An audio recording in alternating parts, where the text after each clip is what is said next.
Okay. ఈరోజు మనం నిన్నేం చేసాము? యాజ్ పర్ లిస్టులనేది మనం చేయాలి. కార్డ్స్ చేసాం నిన్న.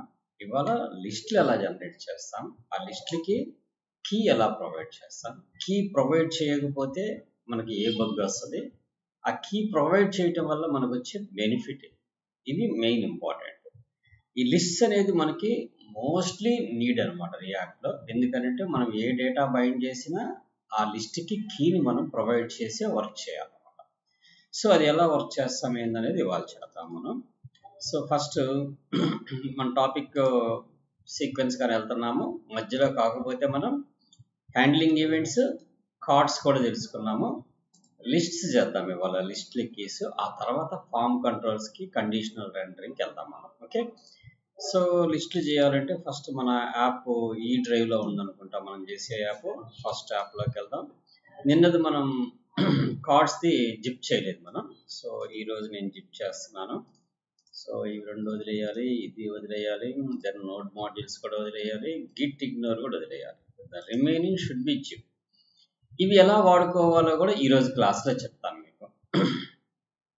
నేను వీటిని మీకు వాట్సాప్ పెడతాను. ప్రస్తుతానికి ఈరోజు పెడతాను. ఆ వాట్సాప్ పెట్టిన వాటిని మీరు ఎలా వాడుకోవాలి? సో కార్డ్స్ అని పెడుతున్నాను దీని పేరు. ఓకే. ఎలా వాడుకోవాలో కూడా ఈరోజు క్లాస్ చెప్పిన తర్వాత లాస్ట్లో దాన్ని కూడా చూపిస్తాను మీకు. So first let us take the command code space dot. Okay. So నాకు ఈ స్టైల్స్ అన్ని తీసేస్తున్నాను. I don't want to use the styles. Card కూడా నాకు అవసరం లేదు. ఓకే. అట్లానే కార్డ్ డాట్ సిఎస్ఎస్ అవసరం లేదు, ప్రొఫైల్ డాట్ జేఎస్ అవసరం లేదు. కాంపోనెంట్ ఫోల్డర్ ఉంచుదాము. యాప్ డాట్ జేఎస్లోకి వచ్చి I remove the all these things. RAFC arrow function తీసుకున్నాను. ఇక్కడ కాంపోనెంట్స్లో నాకు ఒక పోస్ట్స్ అని చెప్పని ఒక జావా స్క్రిప్ట్ ఫైల్, ఒక కాంపోనెంట్ క్రియేట్ చేసుకుంటున్నాను. ఆర్ఏఎఫ్సి. ఇప్పుడు మనం లిస్టులు క్రియేట్ చేయాలంటే we need to fetch the data from API. So API నుంచి డేటా ఫెచ్ చేసుకోవాలంటే మనం ఏం చేయాలి? ఫస్ట్ మనకి APIs కావాలి.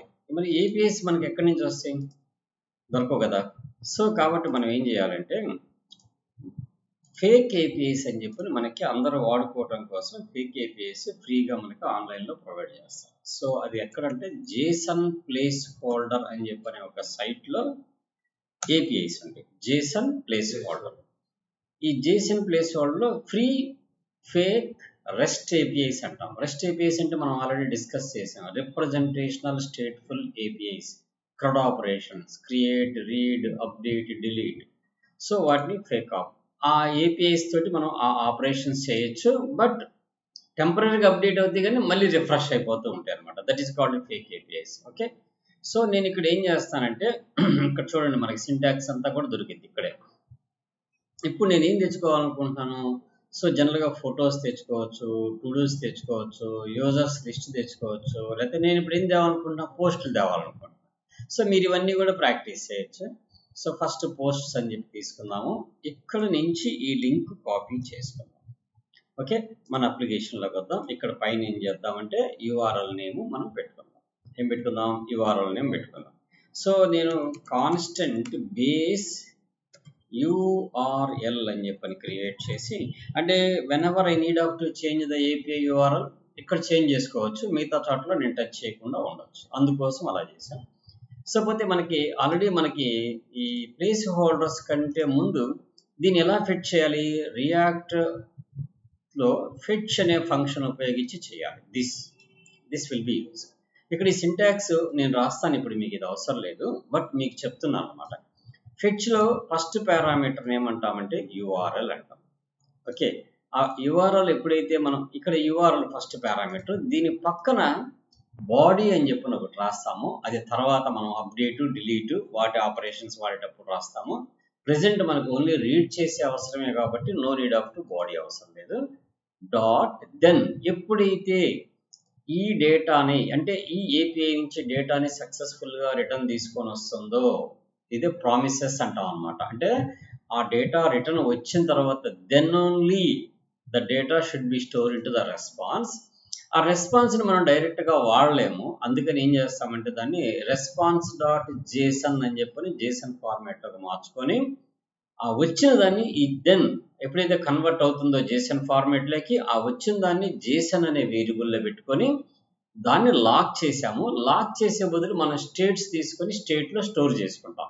ఓకే, సో లెటర్స్ ముందు ఇక్కడ జేసన్ అనే పెట్టాలా, ఇక్కడ రెస్పాన్స్ అనే పెట్టాలా అంటే ఇట్స్ నాట్ ఏ రూల్. ఇక్కడ జేసన్ అనేది మటుకు function that should be use.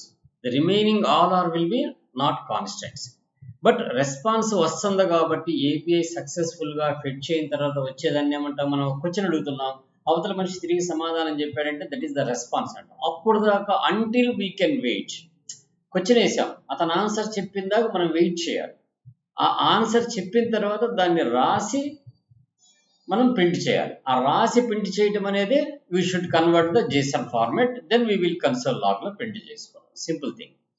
So నేను ఇప్పుడు దీన్ని సింటాక్స్ మనం డైరెక్ట్గా మనం రాసుకుందాం ఇక్కడ. అయితే ఆ వచ్చిన డేటాని నేను ఒక చోట హోల్డ్ చేసుకోవాలి. What type of the data will becomes an array of the element should becomes. కావాలంటే మీరు ఇక్కడికి వచ్చి ఫేక్ ఏపీఐలో చూడండి, ఇక్కడ పోస్ట్ మీద క్లిక్ చేస్తే it should be comes on the array. యారేలో ఏముండే ఆబ్జెక్ట్స్, నిన్న మనం క్రియేట్ చేసాం కదా, objects separated by the commas. So కాబట్టి మనం ఏం చేద్దాం, ఇప్పుడు ఫస్ట్ ఇక్కడ ఒక స్టేట్ వేరియబుల్ క్రియేట్ చేసుకుందాం, దాని పేరు డేటా అని పెట్టుకుందాం. వచ్చిన డేటాని సెట్ చేయడం కోసం వాడే ఒక మెథడ్ సెట్ డేటా. ఆ తర్వాత యూజ్ స్టేట్ తీసుకుందాం. ఆ స్టేట్లో what type of the content we will get, it's an array, that's why an empty array we can assign. Okay, empty array assign చేశాను. సో ఇప్పుడు ఏపీఐ ఫిట్ చేయాలి.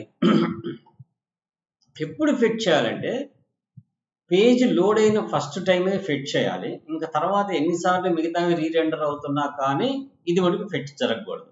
అటువంటి one time fit చేయడం కోసం one time execute అయ్యే commands పనిచేయాలంటే మనం వాడే కమాండ్ ఏంటిది, యూజ్ ఎఫెక్ట్. యూజ్ ఎఫెక్ట్ అనే దీన్ని ఏమంటాం, సైడ్ ఎఫెక్ట్స్ అప్లై చేయడం కోసం, స్పెషల్ ఎఫెక్ట్స్ కోసం ఒక కాల్ బ్యాక్ ఫంక్షన్ రాసుకుంటాం ఇక్కడ. ఈ కాల్ బ్యాక్ ఫంక్షన్ తర్వాత డిపెండెన్సీస్ ఇస్తాం.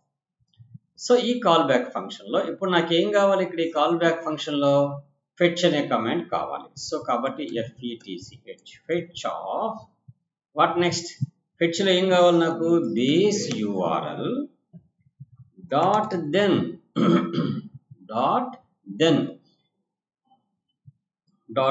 Open the bracket. సో ఈ యూజ్ ఎఫెక్ట్ అనే దాంట్లో నేను ఏం చేస్తాను, we should be return.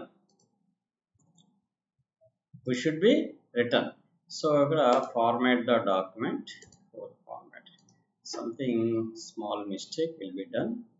So let us remove this. Yes, ఇది కాల్ బ్యాక్ ఫంక్షన్, ఇక్కడ యారో పెట్టాలి, దట్స్ ఫైన్.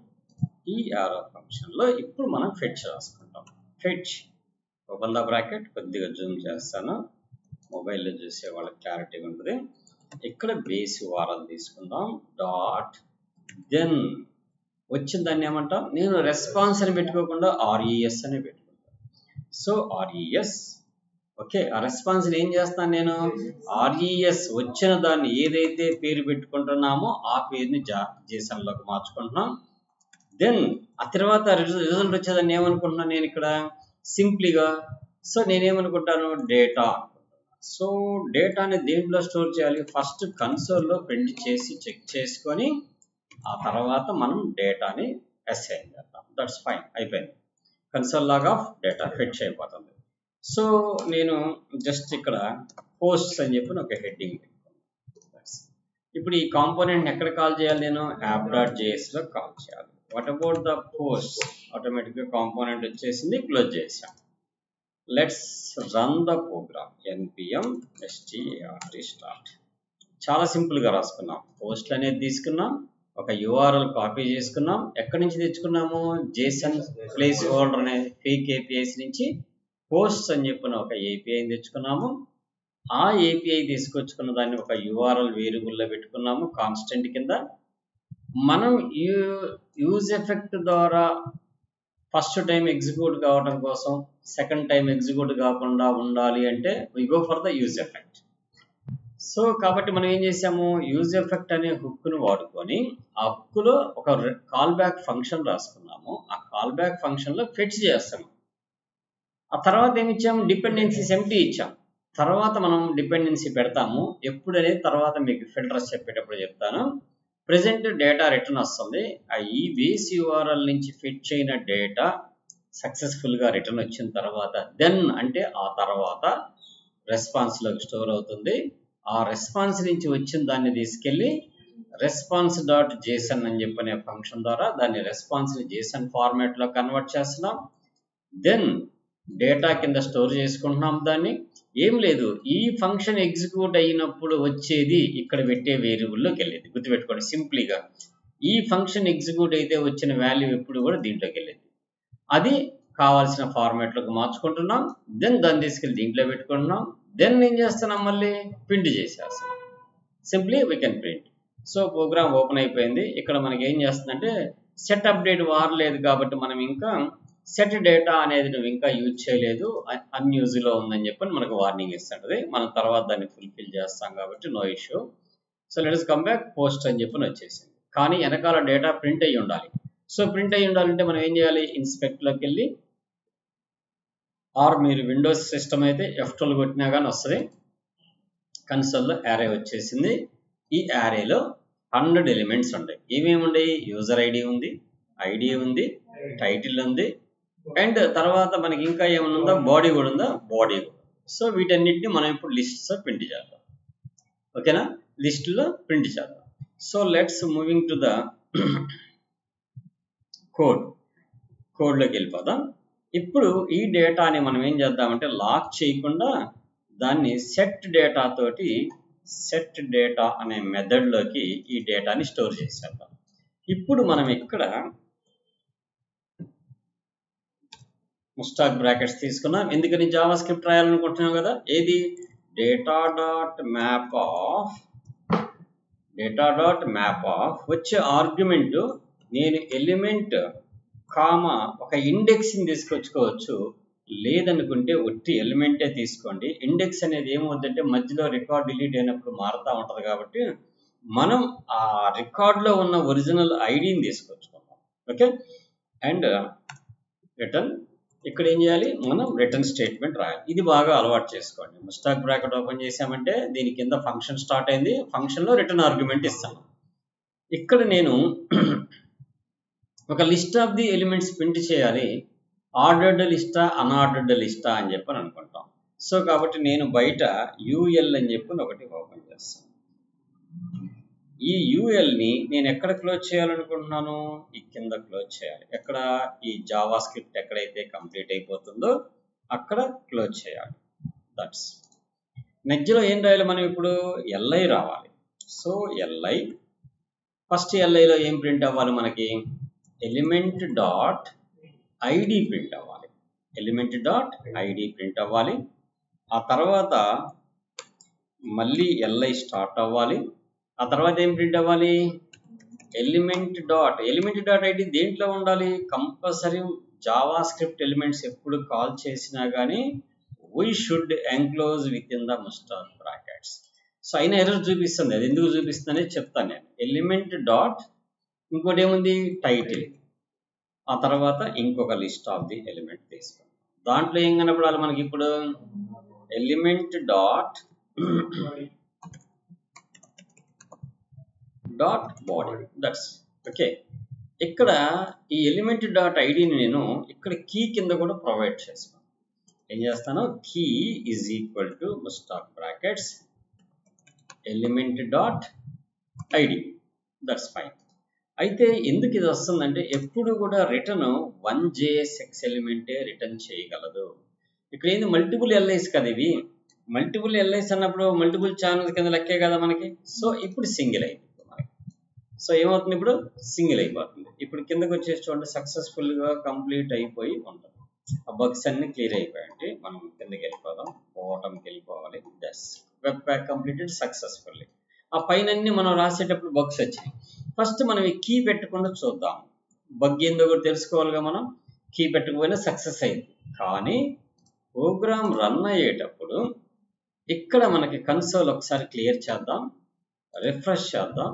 ఇక్కడ warning, each child in a list should have a unique key కావాలి. సో కాబట్టి మనం ఇక్కడ ఏం చేస్తున్నాము, సో కీ అనేది ఒకటి ప్రొవైడ్ చేసుకోండి. సేవ్ అని చెప్పని బట్టి and we can refresh. So అయినా వస్తుంది. ఎందుకని వస్తుందంటే we should use only one list. Number of lists అవసరం లేదు మనకి. ఇక్కడ నుంచి దీన్ని క్లియర్ చేసేద్దాం. Then we come back to the screen. ఇక్కడ నుంచి దీన్ని కూడా క్లియర్ చేసేద్దాం. That's fine. 3 ఎలిమెంట్స్ వచ్చేసాయి. ఇప్పుడు మనకి క్లియర్ చేద్దాం, రిఫ్రెష్ చేద్దాం. Warning key prop at least should have a unique key prop. Render post ఇంకా ఎక్కడ వస్తుంది మనకి, ఈ డివిజన్లో మనకి ఈ లిస్ట్ క్లోజ్ చేసాము, ఈ లిస్ట్ క్లోజ్ చేసాము. ఎలిమెంట్ డాట్ ఐడి అనేది ఐడి యూనిక్గా కాదనేది ఫస్ట్ ఒకసారి చెక్ చేద్దాం. ఐడి 1 2 3 4 5 6 7 8 ఐడి అనేది యూనిక్కే కదా. So we are providing the unique ID, but why it will be comes అనేది చూద్దాము. Key each parent should have to key అంటుంది. So clear and refresh. So warning వస్తుంది, but division app. So okay, 1 minute we will check. So okay, ఇక్కడ యూఎల్కి లిస్టులు మనం number of generate చేసాము. ఇప్పుడు ఎలిమెంట్ యొక్క ఐడి, టైటిల్, బాడీ, ఈ 3 నాకు ఒక లైన్లో రావాలి. సో దెన్ మనం ఏం చేస్తామంటే ఈ యూఎల్ అనే దాన్ని తీసేసి ఒక టేబుల్ తీసుకుందాం. ఇక్కడ కూడా ఒక టేబుల్ తీసుకుందాం. ఈ లిస్ట్ ఎలిమెంట్ మొత్తాన్ని కూడా మనం ఏం చేద్దామంటే ఈ లిస్ట్ లోపల, ఒక్కొక్క లిస్ట్ లోపల ఫస్ట్ లిస్ట్ బయట ఏం కావాలి మనకి, ఒక రో కావాలి. ఏం కావాలి, ఒక రో కావాలి. ఈ లైన్ మొత్తాన్ని కట్ చేసి దీంట్లో పెట్టేసుకుందాం. ఆ తర్వాత ఇవి ఒక్కొక్క కాలం కింద స్ప్లిట్ అవ్వాలి మనకి ఆ లిస్ట్ లోపల. సో కాబట్టి నేను టీడీ అని చెప్పని తీసుకుంటాను. దీన్ని తీసుకెళ్ళి I break this and put into this location. ఆ తర్వాత ఇక్కడ ఒక టీడీ తీసుకుంటాను. దీన్ని కూడా టీడీని బ్రేక్ చేసి దీని మధ్యలో ప్లేస్ చేసేస్తాం. లాస్ట్ దానికి కూడా ఒక టీడీ తీసుకుందాం. Then this will be break and this also place. Let's come back to the screen, refresh. ఇప్పుడు ఏంది ఇది 1 తర్వాత వాల్యూ, ఆ తర్వాత వాల్యూ మనకి ఇప్పుడు 3 కాలమ్స్లో వస్తాయి. 3 కాలమ్స్లో వస్తాయి. ఇదొక కాలం, ఇదొక కాలం, ఇదొక కాలం. అయితే ఇవి మొత్తం లిస్ట్లో ఉండటం వల్ల మనకి ఏమైందంటే ఈ లిస్ట్ అనేది మనకి ప్రాబ్లం అయింది. సో కాబట్టి దీన్ని లిస్ట్ అనేది తీసేస్తాను. ఇక్కడ కూడా లిస్ట్ అనేది తీసేస్తాను.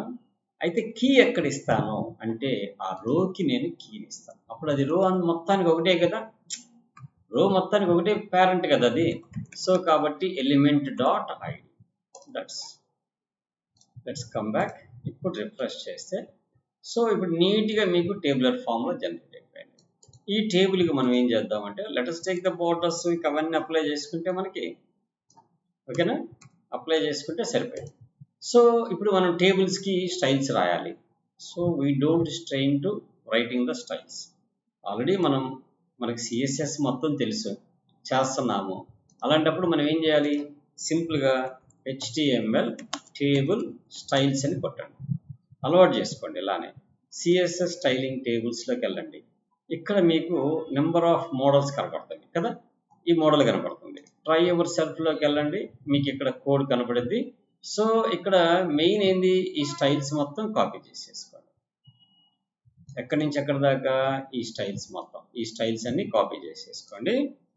Then come back to the screen. ఇక్కడ మనం పోస్టులకు కదా స్టైల్స్ రాస్తుంది, ఇక్కడ మీరు పోస్ట్ డాట్ సిఎస్ఎస్ అని పెట్టుకోండి.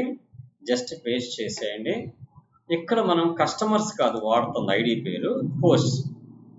సో కాబట్టి ఎక్కడైతే మనం కస్టమర్స్ అని వాడామో అక్కడ రీప్లేస్ చేసేసుకోవచ్చు. ఒకేసారి మొత్తం సెలెక్ట్ చేసేసుకొని we should replace. So replace చేసేసుకుంటే ఒకేసారి రీప్లేస్ చేయొచ్చు. నేను ఊరక కాపీ పేస్ట్ చేస్తాను. పోస్ట్లోకి వెళ్దాం. Then what we need, import /post.css. that's so ఇక్కడ మనం ఏం చేయాలి, టేబుల్కి ఒక నేమ్ స్టైల్ అనేది ఒకటి అప్లై చేయాలిగా.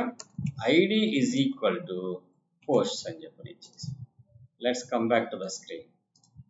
సో మన స్క్రీన్కి వచ్చేద్దాం, రియాక్ట్ స్క్రీన్కి రిఫ్రెష్. బట్ మనకి ఇంకా హెడ్డింగ్ రాలేదు. ఎందుకు రాలేదంటే మనం టీహెచ్ టీఆర్లు ఇవి వాడలేదు.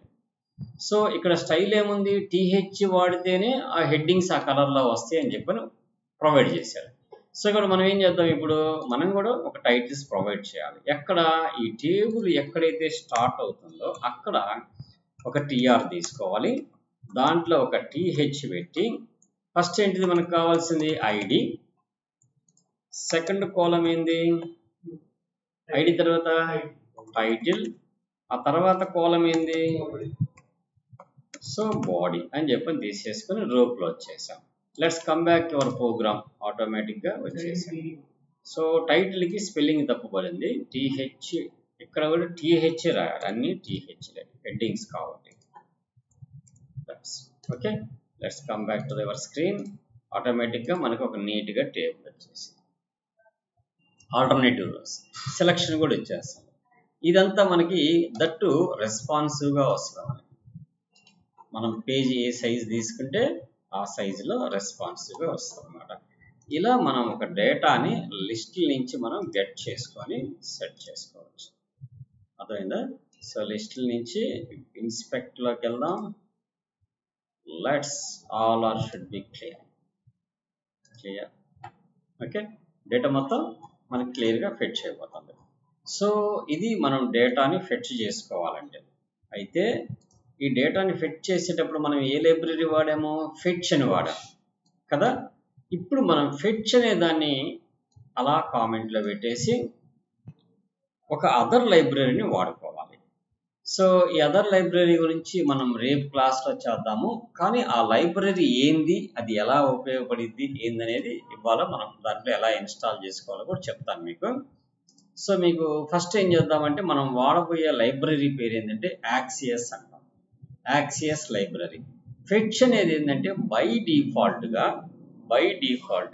ఎవరు ప్రొవైడ్ చేస్తారు దీన్ని, జావా స్క్రిప్ట్ లైబ్రరీ ప్రొవైడ్ చేసింది. బట్ యాక్సియస్ అనేది it's a third party library అంటాం. అంటే నోడ్ ప్యాకేజీ నుంచి మనం ఇన్స్టాల్ చేసుకోవాలి. ఎలా ఇన్స్టాల్ చేసుకోవాలి, ఇప్పుడు ఈ టెర్మినల్ ఇలానే ఉంటూ కొత్త టెర్మినల్ మనకు కావాలంటే ఈ ఫస్ట్ యాప్ మీద రైట్ బటన్ క్లిక్ చేయండి. సో ఇక్కడ మీకు న్యూ టెర్మినల్ అని చెప్పనేది ఎక్కడ ఇంటిగ్రేటెడ్ టెర్మినల్ అని చెప్పని వస్తుంది మీకు. సో లైక్ ఫస్ట్ యాప్ మీద ఉన్నాము, ఇక్కడ రైట్ క్లిక్ చేసి new terminal, open editor, activate button, more primary, hide primary. So okay, let's take the terminal, new terminal. Control shift ఇంకోసారి తీసుకుంటే సెకండ్ అది వచ్చేస్తుంది మనకి. ఇక్కడ npm ఇన్స్టాల్ AXIOS యాక్సియస్ అని కొట్టండి. ఎంటర్ కీ కొట్టంగానే మనకి యాక్సియస్ అనే నోడ్ ప్యాకేజ్ మేనేజర్ ఇన్స్టాల్ అయిపోయింది. ఏం లైబ్రరీ, యాక్సియస్ అనేది. ఈ యాక్సియస్లో ఆల్ CRUD ఆపరేషన్స్ ఉంటాయి. డైరెక్ట్గా ఫెచ్ లాగా రాయమని, axios dot get, axios dot put, axios dot next ఏంటి పుట్ తర్వాత పుష్, ఆ తర్వాత డిలీట్. ఇట్లా 4 CRUD ఆపరేషన్స్ మనకి ఉంటుంది అనమాట. సో దీనికి ఏంది, ఓన్లీ ఫెచ్ అనే కమాండ్ వాటివి. ఏ ఆపరేషన్కైనా ఫెచ్ అనే వాడతాం. కాకపోతే ఈ URL తర్వాత కామా పెట్టి దానికి సంబంధించిన ఆబ్జెక్టు, అది ఏ టైప్ ఆఫ్ డేటా, ఆ ఆబ్జెక్ట్లో ఏమేమి ప్రాప్స్ ఉంటాయి, అంటే బాడీలో ఏమేమి ఉంటాయి, అవన్నీ మనం చెప్పాల్సి వస్తుంది. సో ఫెచ్ చేసేటప్పుడు అవసరం లేదు అవన్నీ కూడా. కానీ ఎప్పుడు అవసరమైంది మనకి, అప్డేట్ చేసేటప్పుడు, డిలీట్ చేసేటప్పుడు అవసరమైంది అనమాట, పోస్ట్ చేసేటప్పుడు. సో ఇక్కడ మనకి ఒకవేళ ఫస్ట్ రికార్డ్ ఒకటే కావాలనుకుంటే by 1 అని పెట్టేస్తే, బేస్ URL by 1 అంటే అర్థం ఏంటంటే ఆటోమేటిక్ ఏమొస్తుంది, బేస్ URL by 1 అంటే ఒక రికార్డే రిటర్న్ వచ్చింది. ఇక్కడ నేను పెడతాను చూడండి, by 1 అని ఇచ్చాను. by 1 అని ఇచ్చేసి మనం వెళ్తే ఇక్కడ ఏమొచ్చింది, ఎర్రర్ వచ్చింది, data map is not find. ఎందుకంటే ఇది సింగిల్ రికార్డ్ ఫెచ్ ఎగిరిపోతుంది. సో 1 అనేది మేబీ ఉందో లేదో తెలియదు. So let us come back to the data, it should be return. So 1 వచ్చినప్పుడు ఏమైందంటే అది యారే కింద రాకుండా ఒక ఆబ్జెక్ట్ కింద వస్తుంది. అప్పుడు మ్యాపింగ్ చేయకూడదు, డైరెక్ట్గా డీస్ట్రక్ట్ చేసుకొని పెట్టి చేయాలి. అది ఎలా అనేది నేను తర్వాత మళ్ళీ చూపిస్తాను అది కూడా. ఇప్పుడు మనం ఏం చేసాము, యాక్సెస్ లైబ్రరీ ఇన్స్టాల్ చేసాం. అది ఇన్స్టాల్ అయ్యిందా లేదని మనకి ఎలా తెలిసింది, package.jsonలోకి వెళ్ళిపోతే ఇక్కడ మనకి డిపెండెన్సీస్లో యాక్సెస్ అనే లైబ్రరీ ఓపెన్ అయింది 1.6.7 అని. ఈ యాక్సెస్ గురించి మీకు పూర్తిగా తెలియాలంటే మీకు దీనికి సంబంధించిన డాక్యుమెంటేషన్ మొత్తం కూడా యాక్సెస్ వాళ్ళు ప్రొవైడ్ చేస్తారు. సో వెరీ సింపుల్గా మీరు సైట్ ఓపెన్ చేయండి, యాక్సెస్ అని చెప్పని మీరు ఇక్కడ పేస్ట్ చేసి యాక్సెస్ అని కొట్టండి. ఆటోమేటిక్గా ఫస్ట్ యాక్సెస్ http.com అని వస్తుంది. అట్లానే నోడ్ ప్యాకేజ్ మేనర్లో కూడా యాక్సెస్ అని వస్తుంది. సో మీరు యాక్సెస్ httpలోకి వెళ్తే ఆ యాక్సెస్లో ఎన్ని రకాల డాక్యుమెంటేషన్ ఇక్కడ ఎగ్జాంపుల్స్ కూడా ఇస్తాడు, ఎలా చేయాలి ఏందనేది, యాక్సెస్ ఎలా ఇంపోర్ట్ చేసుకోవాలి. ఇది యాక్చువల్లీ ES6 బిఫోర్ అయితేనేమో యాక్సెస్ లైబ్రరీ ఇలా రాసుకుంటాము, ES6 తర్వాత నుంచి ఇంపోర్ట్ అని చెప్పి రాస్తాము. ఆ తర్వాత చూడండి యాక్సెస్లో గెట్ చేయొచ్చు, అట్లానే యాక్సెస్లో గెట్ అని చెప్పని మళ్ళీ పారామీటర్ పంపించి ఆ ఐడి సంబంధించిన డేటాను తెచ్చుకోవచ్చు. అలానే పుట్ చేయొచ్చు, పోస్ట్ చేయొచ్చు. ఇక్కడ పోస్ట్ రిక్వెస్ట్ అని చూసారా, ఈ మాడ్యూల్లోకి వెళ్తే ఇక్కడ పోస్ట్ చెప్పింది, పోస్ట్ చేయాలి. పోస్ట్ చేసినప్పుడు ఇందాక అనుకున్నాం కదా, URL తర్వాత ఆబ్జెక్ట్ని పంపించాలి. ఈ ఆబ్జెక్ట్లో ఏమి ఇస్తాం మనం, ఏ డేటానైతే ఆ ఏపీఐకి పాస్ చేయాలనుకుంటున్నామో ఆ ఏపీఐని పంపిస్తాం, ఆ డేటాని మనం పాస్ చేస్తాం. సో ఇది రేపు మన క్లాస్లో మనం ఇవన్నీ తరువుగా ప్రిపేర్ అవుదాం. సో ఫస్ట్ వచ్చేసి ఫెచ్ చేయడం తెలుసుకున్నాము. ఈ నెక్స్ట్ స్టెప్ ఏంటంటే, ఇలా చేసిన ప్రాజెక్ట్ జిప్ చేసి మీకు పంపించినప్పుడు మీరు వాటిని ఎలా ఇన్స్టాల్ చేసుకొని వాడుకోవాలి, వెరీ ఫస్ట్ అది తెలియాలి మనకి. సో కాబట్టి నేను ఈరోజుకి ఈ ప్రాజెక్ట్ ఇంతటితో క్లోజ్ చేసేస్తున్నాను. ఓకే, ఏం చేస్తాను, ఇక్కడ Ctrl+C కొట్టేస్తాను, నోడ్లో నుంచి బయటకు వచ్చేస్తాము. ఎందుకంటే ఇప్పుడు చేసిన దాన్ని కూడా నేను మళ్ళీ ఎలా చేయాలి, ఇప్పుడు నేను ఇది చేశాను. Okay, let's close, application close చేశాను. ఇది మినిమైజ్ చేద్దాము. ఇక్కడ ఫస్ట్ యాప్లో ఇప్పుడు మనం ఇంకొక జిప్ ఫైల్ క్రియేట్ చేసుకోవాలి. Ctrl+A కొడదాము. నోడ్ మాడ్యూల్స్ అవసరం లేదు, గిట్ అవసరం లేదు, యాప్1 అవసరంలా, కార్డ్స్ అవసరంలా, క్లాస్ విత్ కాంపోనెంట్స్ అవసరంలా, ఈవెంట్ హ్యాండ్లింగ్ అవసరం లేదు. So I will make another zip file that is called fetch data అని చెప్పని పెట్టుకుంటున్నాను. Okay, that's fine. సో ఇప్పుడు నేను ఫర్ ఎగ్జాంపుల్ ఈ ఫెచ్ డేటా అప్లికేషన్ని నేను మీకు పంపించాను అనుకుందాం, వాట్సాప్లో మీకు పంపించాను. సో పంపించినప్పుడు మీరు ఏం చేస్తారు, మీ సిస్టంలో డీలోనో ఎక్కడో డౌన్లోడ్ చేసుకుంటారు, అది పేస్ట్ చేసుకుంటారు డౌన్లోడ్ చేసిన తర్వాత. ఆ తర్వాత ఏం చేయాలంటే దాని మీద రైట్ క్లిక్ చేసి మీరు ఎక్స్ట్రాక్ట్ ఆల్ అని కొట్టాలి. ఆ ఫెచ్ డేటా అనే దాంట్లోనే ఫెచ్ అవ్వమని చెప్తాను. అనగా ఇక్కడ ఫోల్డర్ క్రియేట్ అయిపోయింది, డీలో ఫెచ్ డేటా అని, దాంట్లోకి ఇవన్నీ వచ్చినాయి. అయితే ఇది ఇంతనే రన్ అయిపోయిందని ఏం పంపించింది, మీకు రన్ కాదు. ఇప్పుడు CMDలో కొట్టండి, కోడ్ స్పేస్ డాట్ పెట్టి ఓపెన్ చేయండి ప్రాజెక్ట్ని. ఆ తర్వాత ఈ ప్రాజెక్ట్లోకి వెళ్ళిన తర్వాత మీరు దీన్ని క్లోజ్ చేసేద్దాం. డైరెక్ట్గా టెర్మినల్ ఓపెన్ చేసుకుందాం, Ctrl+Shift బ్యాక్ టిక్ తోటి. ఆ తర్వాత ఏం చేద్దాం, మనం npm స్టార్ట్ అని కొడదాం. ఓకే, npm స్టార్ట్ అని కొడదాం. అసలు npm స్టార్ట్ అంటే ఏందో నాకు తెలియదు అని చెప్పింది. ఎందుకని చెప్పిందంటే మనం ఇక్కడ నోడ్ మాడ్యూల్స్ని ఇన్స్టాల్ చేయలేదు. ఎప్పుడు కూడా మనం గిట్లోకి డిపాజిట్ చేసినా లేకపోతే జిప్ చేసి ఎవరికన్నా పంపించినా నోడ్ మాడ్యూల్స్ పంపించాం, ఎందుకంటే ఇట్స్ ఏ బిగ్ సైజ్ ఉంటాయి అనమాట. అందుకని ఏం చేస్తాము, ఓన్లీ వితౌట్ నోడ్ మాడ్యూల్సే జిప్ చేసి పంపిస్తాం. సో కాబట్టి ఇప్పుడు ఏం చేయాలి, మనం npm ఇన్స్టాల్ అని చెప్పని కొడితే ఈ package.jsonలో ఏమేమి డిపెండెన్సీస్ కావాలని చెప్పని మనం పెట్టామో that all dependencies should be installed in our local system. So ఇప్పుడు ఏమవుతుంది, మనకి బ్యాక్గ్రౌండ్లో ఈ లోకల్ సిస్టంలోకి అన్ని లైబ్రరీస్, అన్ని అంటే it's a meaning of which are installed in our package.json file that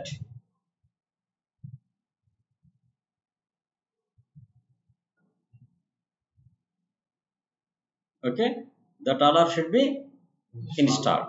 So after installation tarvata manam npm start అని కొడితే ఆటోమేటిక్గా అప్లికేషన్ ఎగ్జిక్యూట్ అయిపోయింది. ఎందుకని, దానికి కావాల్సిన నోడ్ మాడ్యూల్స్ మొత్తం ఇక్కడ ఇన్స్టాల్ అవుతున్నాయి, అయిపోయినాయి. Okay, then npm start. ఇలా నేను ఏది వాట్సాప్ చేసినా కానీ అవన్నీ కూడా మీరు ఇలానే డౌన్లోడ్ చేసుకొని ఎక్స్ట్రాక్ట్ చేసుకొని చేసుకోవాలి. నేను ప్రెజెంట్ మీకు ఏం చేస్తానంటే ఆ 5 ఫైల్స్ మీకు ఇప్పుడు వాట్సాప్లో అటాచ్ చేస్తాను. ఆ తర్వాత నేను గిట్లోకి రిపాజిటరీ రేపు సండే అప్లోడ్ చేస్తాను.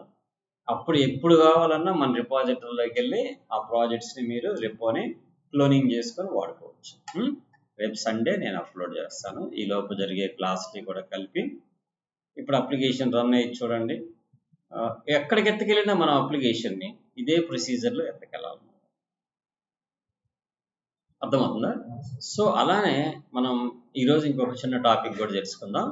అసలు మన అప్లికేషన్ని ఎలా బిల్డ్ చేసుకుంటే ఇప్పుడు మన ప్రోగ్రామ్ డెవలప్ చేస్తున్నాం, క్లయింట్కి ఈ ప్రోగ్రామ్ మొత్తం తీసుకెళ్ళేమో నెట్లో హోస్ట్ చేసేటప్పుడు ఈ ప్రోగ్రామ్ మొత్తం తీసుకెళ్ళి పెట్టాం.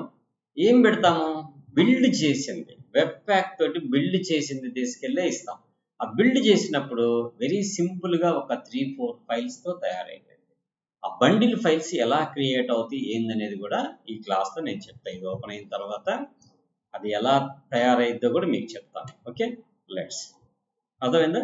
ఇప్పుడు క్లియర్గా మనకు డేటా వచ్చేసింది, మనం చేసినంత వర్కౌట్ అయిపోయింది. లెట్స్ క్లోజ్ చేసిన తర్వాత మనం ఇక్కడ నేను దీని నుంచి బయటకు వచ్చేసాను.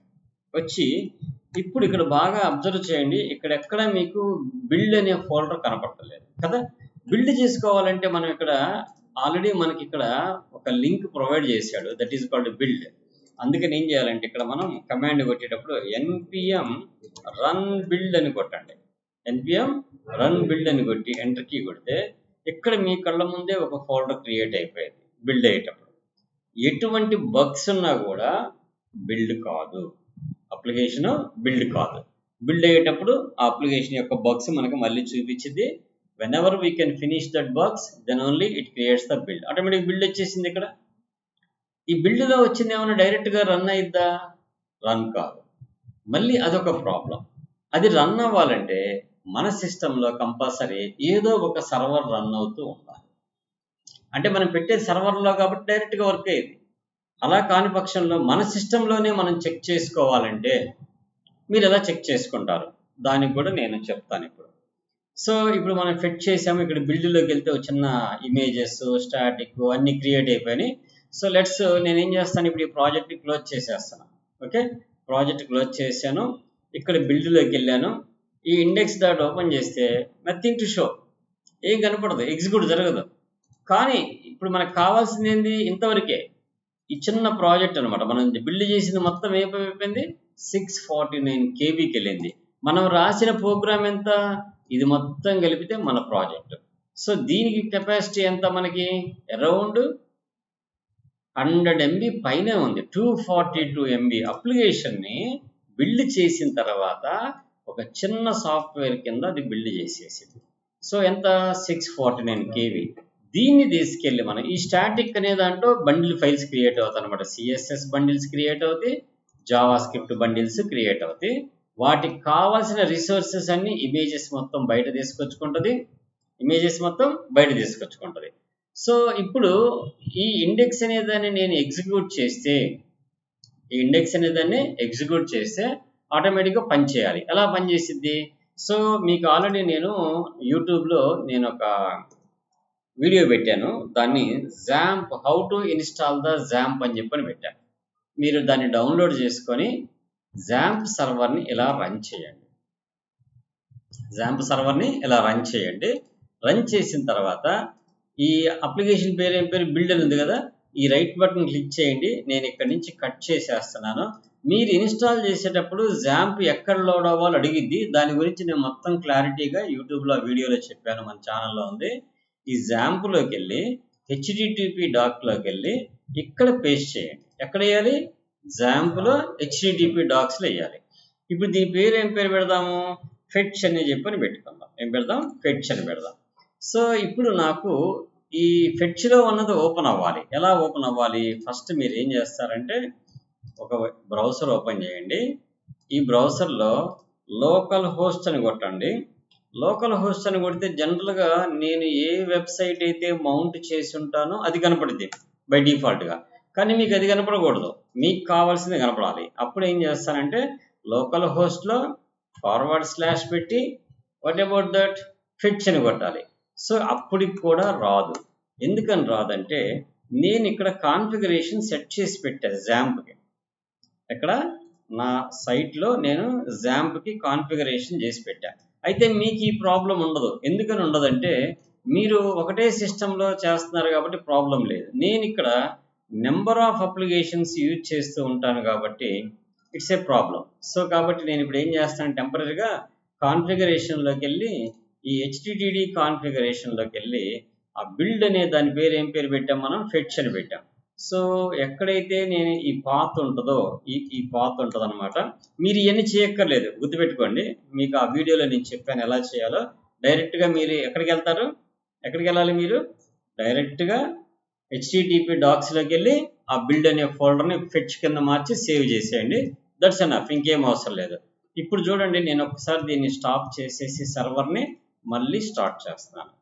స్టార్ట్ చేసి మీకు మళ్ళీ నేను దీని గురించి తర్వాత కూడా మీకు ఒకసారి చెప్తాను, don't worry about that. So ఊరక మీకు లోకల్ హోస్ట్ ఇప్పుడు ఎంటర్ కీ కొట్టంగానే now the data should be once. అర్థమవుతుందా? సో కాబట్టి ఇది ఎలా పనిచేసింది, నేను పాత్ని స్పెసిఫై చేసా. ఇక్కడ కాన్ఫిగరేషన్లోకి వెళ్ళి హెచ్టిటిడి కాన్ఫిగరేషన్లోకి వెళ్ళి ఈ సర్వర్ యొక్క పాత్ పలానా ఫోల్డర్లో ఉన్నదానికి మౌంట్ అవ్వాలి అని చెప్పా.